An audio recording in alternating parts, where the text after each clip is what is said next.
There are many other advanced approaches to optimization with multiple objectives. And here is an example of a system created for a method called Aspiration Reservation-Based Decision Support. Okay, so the keywords are aspiration, reservation. Actually, the system allows you to choose two types of targets. One is called aspiration, is something that you want to achieve, and the other is reservation, which is something that is the worst you could accept. Okay, and here is the example, the way the system looks, right? The problem that it is displaying is we are choosing some telecommunication network configuration. So there are many possible configurations we can choose from. And we want to optimize, in this case, 6 different objectives, right? And these objectives, you see them here. Minimize cost in some, this is from Poland, so thousands of Polish zloty, Polish currency. And there are some quality measures, some error rate, throughput, latency, error rate, another error rate, okay? And some of them, actually 5 of them are minimization objectives. One is maximization. And what you see here is, right, on these little graphs, you have to understand what they are. On the horizontal axis is what this says, right? This is the cost. Cost is here, 100,000, 200,000, 300,000 zloty. And because we want to minimize, you see this graph is showing you a shape. This is the aspiration, right? And this point is a reservation, okay?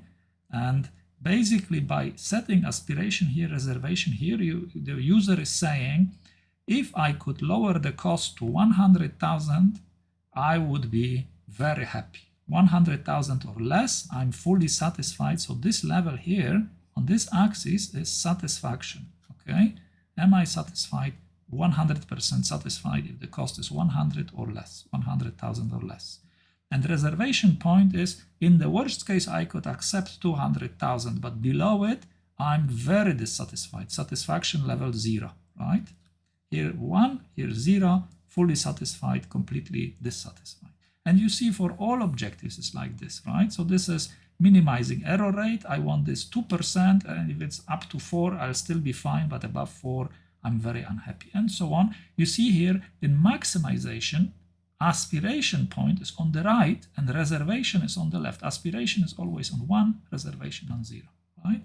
So now you have these 6 objectives, and the interesting thing is the user can drag and drop, right? In this system, the user can take this point and shift it left or right, right? Left, I want this objective even lower, or right, I want it higher, okay?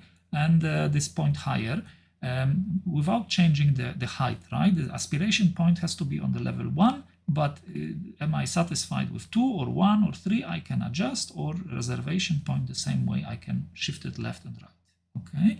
And basically the user will interact with the system, move these points left, right, and then click somewhere to solve. There is a button here called solve. You click solve, and the system says, for these aspiration reservation points, here is the best solution. So actually you see here one of the steps where the user adjusted something, and the previous solution was this one, previous, and the new solution is this one, okay?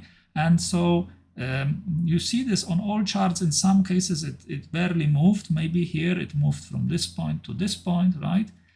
So this is how the user can again interact with a system. The system does the optimization, responds to what the user is specifying. In this case, instead of targets, like I said, we have 2 points, aspiration and reservation. There's no weights, but there are 2 target points, right? And the system finds solutions for the specified aspiration reservation points that satisfy them to the best possible, right, level, all 6 objectives in this example.